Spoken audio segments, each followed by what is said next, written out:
and I think one of your other superpowers in getting this pipeline so full has been the ability to say no, because I could always do better. yeah, it is one of the hardest things to do, like not taking or not clogging up the pipeline with people that aren't ready. So how do you practically go about doing that, or going through the shift of saying, actually, even if my pipeline's not that full, how are you justifying it? Is it a strict qualification? Is it a That's a really, really good question. I'm going to give this answer as someone who's still learning. And I want to be really clear. Like, I'm really pleased with our rate of learning. And I think that's what you need as a startup founder is say, I don't know everything, but I know how I'm going to go through the process of getting to where I need to be. And I'm going to be really objective about it. In our case, what we did is we really, really constantly retooled our discovery questions.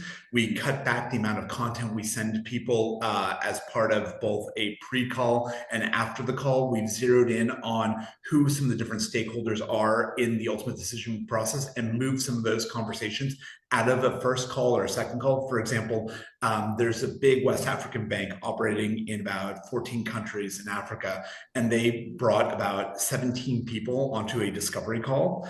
And it was like, wow, there's cast thousands. And everyone had a separate question. No one's camera was on. And I was like, look, I love your questions, guys, but what we're going to do then is not take quite as many Q&As. We're going to walk you through, and we're going to show you a very, very quick demo at the end. But what we will do, and what we encourage, is a small working group can act at, and why don't we put some time in the diary in 2 weeks? And why don't you filter all the questions into these 2 or 3 people? And we can go through those questions with them and really figure out who that working group is. And I'm trying to emphasize those discovery calls are super, super important for being able to discard or say, not right now.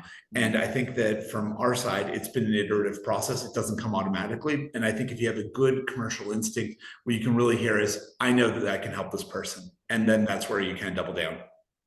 Yeah, no, that makes sense. So, and am I right in thinking that you reduced the amount of material that you send them pre-call because you didn't want them Yes. to build up the idea in their head? You wanted it to be organic and true. Especially because the odds of sending materials beforehand proved many ways that people would ask kind of stage 2 or 3 deep questions because they're like, naturally, well, what about this? And we didn't get a sense for how important this was for them. So they would show up,